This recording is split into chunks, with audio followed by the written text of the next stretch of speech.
Hi, this is Runa, and you're listening to the Changemakers podcast, where we share tips, insight, tools, and stories from other changemakers designed to motivate you to become the change you want to see in your world. Make sure you join our Changemakers community at runamagnus.com/podcast.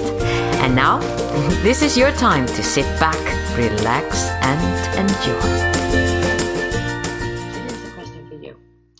Women's leadership, is that an empowerment programs for women? Is that a good box, a bad box, or an ugly box? I guess many of us look at it as a good box. It is a safe place for women to come together, to network, to learn from each other, to feel that they have a voice, to feel that they are being heard, listened to, even encouraged to step up their role. I think women leadership can be definitely a good box until it starts to hold you back from stepping out of only dealing and talking to women and only being in the space of with other women. Then I'm not so sure if it's a good box to be at. So, women's leadership initiative. For me, I would say it can be definitely all the three, a good and bad and an ugly. So awareness of where you are, what it is that you're going to, what do you want to achieve, just being aware of the good, the bad, and the ugly box of women's leadership, just like any other box. And why am I talking about women's leadership? It's because my guest in this special episode is Karen Edwards. She's the director of the Ossur Women's Leadership Initiative and is a senior area manager for Ossur Corporation. Karen is one of those beautiful women that have real passion for women empowerment and is doing something about it. She is becoming the change. She is the change that you want to see in the world. And I had to get her as a guest to talk about stepping into that role, to talk about why is women leadership initiative still needed, and also share with us her view on, is this an ongoing process, or can we at one point just get rid of these groups? Ooh, yeah, big questions. I hope you love this as much as I loved talking to Karen.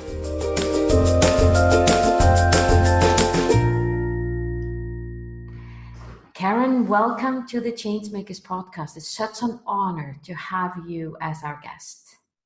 Well, thank you. It's an honor to be here.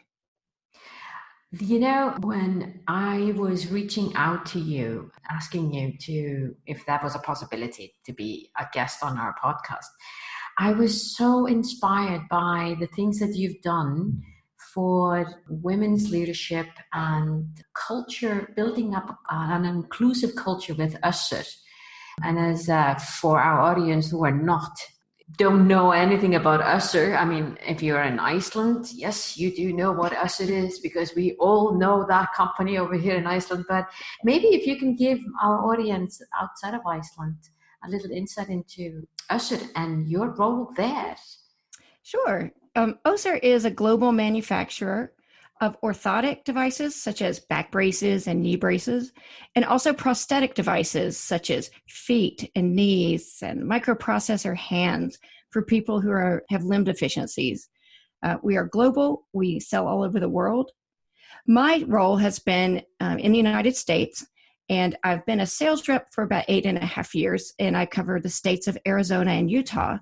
But I also have another role, which is the director of the Ossur Women's Leadership Initiative. And that's an initiative we began, I guess, about 2014. In the United States, our customer base has changed dramatically. They changed the requirements to be a clinician who can deliver these devices to a patient. They changed it to a master's level degree. And actually in the United States, and I guess around the world, more women than men pursue higher level degrees. And it began to change the landscape of our customer base. And as we began internally within Ossur, we had begun a women's empowerment, and it's called the Ossur Women's Network, That was about 2013. And I was beginning to be empowered by these internally at Ossur. Our goal was to raise more women up into leadership roles so that we had more equitable management divisions. So then I saw this as a sales rep. I could see the same need in my customers as all these women began pouring in a predominantly male field. So, being empowered, I asked if I could start a women's leadership initiative for our customer base and got immediate okay, got some money to start it, and it has just grown and grown. It's been extremely welcomed within the community, and we're seeing some really amazing things happen as these really strong women come into a field, and really there were super issues, but as you say, there were boxes, and really we needed to simply address these boxes and make people aware of their unconscious biases and empower women to speak up for themselves. And anything that could be a quote issue, I believe a lot of these things are being addressed just by talking about them. Yeah, which is, I couldn't agree with you more. I mean, that's what we have found out every single time we do our No More Boxes breakthrough events, and basically then giving space for deep dive conversation about the conversation we're never having. Exactly. Until you talk about it, it just nothing changes. But exactly, yeah. And which then goes to, you know, I've been in the women leadership empowerment for, well, it feels like all my life, but I've really been involved with it for the past 20 years. And one of those things that I'm just going to call it a box. One of the box that I feel we women are often placed into is that we're not confident enough. We are not asking enough. Right. And that we are somehow putting ourselves down. Do you feel, is that really still the thing with women? And now I'm talking, of course, a big box of all women. Right. Do you feel, I'm getting myself a little bit into that. Could it be that this stigma that if you're a woman, you need to work on your confidence, or if you're a woman, you need to be able to, you need to be empowered to speak up. Are we still there, Karen? We are still there. I think we're making strides, particularly in the United States. I don't know how it differs in other countries around the world. Iceland, it's much different. United States, we have a ways to go. We're still fighting those boxes. And I think women are also experiencing at times when they speak up and when they try to be empowered, sometimes other people are still in their box. I think women are still fighting sometimes to have their voices heard. The old adage, if we speak up, then we're being bossy. But if we don't speak up, we can't get ahead. Yeah. But I'm seeing more and more, especially as younger people come in to our profession, I'm seeing them more empowered. They have fewer boxes. I think they're seeing each other as more equal. But yes, we still have to speak up. But what I'm finding is if women come together and we support each other, we are much more empowered and much more confident in speaking up because we know we have support. So it is something we're still battling. Social thing, this thing about just feeling that you are valuable, that what you have to say is of value and you will not be pushed aside. Just that, that gives you then the confidence to speak up. Within Ossur, I know that overall, I've noticed how and I've actually been, as an investor, Ossur in the global marketplace has been really interesting for me to look at how exactly you've been looking at how to balance the genders in the various roles in the company, and also how you're building a culture that is inclusive, which is, of course, I mean, what you're doing, the products that you're creating has to do with people being able to live their life to the fullest, regardless of their limitation, whether it's a misaligned or just in one way or another, not able to do things, but you enable them to do that. Where do you feel is the challenge for you as a representative for the America market as a woman? working for a company that has that vision? What is a challenge for a woman in your position? I think being seen as empowering and not being seen as stirring the pot, causing trouble. That was my biggest fear when I started this as a manufacturer. We certainly weren't out to offend our customers. We were there to make our profession stronger. Fortunately, I've had very few detractors. I wasn't sure how it would be received. I've had a few, but I saved those emails. They kind of made me laugh. I could see it that a few people still stuck in old-fashioned ways, but actually it's been tremendous. It was a leap of faith. So I think the challenges still continue to be, being validated, that what we're saying is not just a women's problem. We're not women getting together complaining about men. It's none of that. It's about empowering each other and having different types of people being seen as leaders, not replicating the same type of leader over and over, but maybe different styles, whether it's a feminine style or masculine style, can still be a leader, and still be someone that's really going to make our profession better. And we're getting there in leaps and bounds. I think we're excelling very quickly. And I think having this Women's Leadership Initiative is giving the women in our profession a place to talk about it together and a place to become empowered together, and the entire profession a chance to hear these topics and realize, honestly, most of them aren't gender specific. They're not. Exactly. We're making them gender specific. Yes, exactly. Yeah, we're out. One of my personal vision for women's leadership and being part of so many of these women groups and empowerment groups is we will no longer need them. Exactly. That is 100% my goal. I live for the day that we don't need a women's empowerment or a women's initiative. In fact, I'm really excited this year at a conference we're having men attend, which is fantastic. That means we're moving in the right direction. Yeah. Also, we're bringing up topics of all types of inclusivity, including how can we get more people of color within our profession? How can we make sure we are matching our customers? We've got customers of all colors, genders, gender identities, religions. I want to represent all of those things. Yeah. Yeah. And that's Karen, you're so aligned with the Normal Boxes movement. Terrific. Yeah, absolutely. That you're speaking my truth when you fantastic. And I think overall, if you look at, we've seen this when we are offering this space of deep dive conversation. We basically are seeing that we are, with the boxes, we are constantly placing our focus on what divides us. Right. But not what unites us. And I think more than ever, when our focus is there, it becomes this gap between.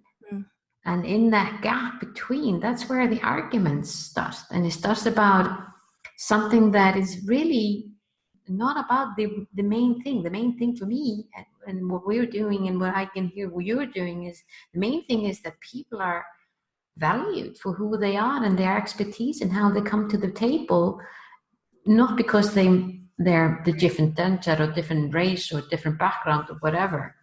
And it's a long haul, but I think it's a possibility for sure. For women out there who might be thinking about, can I start something in a similar way that Karen did for her business and for her profession, what would be your advice? I really feel like what happened with me is that your passions and your convictions align. That is when things take off like crazy. And that's what happened. Take that leap of faith. But what I would like people to know is you don't have to know the exact how you're going to get where you want to go. You might not even know exactly what that goal is, but if you know why, and those are your convictions, just do it, because it will happen. things will start falling into place. When you're doing the right thing, it will make its own path. And I would imagine what I found is that goal that you think is so giant and great is only a small fraction of what you will accomplish if you just keep going. So I would say just do it. Take a step. Start with what you know. Start Will with, happen. yeah, take a step, go into that. And that reminds me of the advice that one of the change makers, Nicholas Haynes, gave us in the beginning of the year. He was talking about the Chinese year. This year is the year of the pig. And the energy in the world, he said, in the year of the pig, really is telling us how important it is that we do the things that we are here to do on this planet, and we allow ourselves in the year of 2019 to be the year that we do that. It doesn't have to be perfect. Just doing that is the important thing. And I think when we look at what is going on in the world, politically, environmentally, global warming, everything that we're facing today, every single one of us matters. And we have to go and step into that role of becoming the change that we want to see in our world. It's no longer an option that someone else is going to do it. I agree 100%. And it's amazing what happens when you take that step. You started this No More Boxes movement. I'm sure you weren't sure how it was going to go, but you guys, it's growing and growing. The word's getting out there, and it's exactly the message the world needs right now. If we all took one step, we would be miles and miles closer. Yeah, exactly. And to our audience, it's what Karen is saying, just stepping in there, doing the things that really you're passionate about. I can tell from my own experience, I sometimes feel that the No More Boxes movement, from that moment that we were in that taxi from the United Nations going to the JFK airport where everything started, it has literally felt like I have an invisible hand on my back that just keeps pushing you forward, right? Yeah, and I can hear from your experience, you have a similar experience yourself. This is what I want to do. I don't know how I'm going to do it precisely, but I'm just going to take it one step at a time. Karen, one final question. Now you're in Arizona, which is in my house. I have a special place for Arizona. Right? Yeah, specifically Sedona. Yeah. And I've been speaking in Phoenix a couple of times. I love this place. And I know that you think more than just Arizona. You're thinking about the whole America with the work that you're doing. What is the change that you want to see happen in your world? I want people to really see what they can actually achieve. I'm very passionate about empowering women because I know they can do great, great things. And it is my just like passion to see them achieve so much more than they thought they could. I want to empower women to just get out there and do what they feel passionate about and watch the amazing things they accomplish. I'm with you. You know what it's like. You've done it. Go girls, go guys, be the best version of yourself. Exactly. And make it happen. Karen, thank you so much for being a guest on this special episode. Well, you're very welcome. Thanks so much for having me.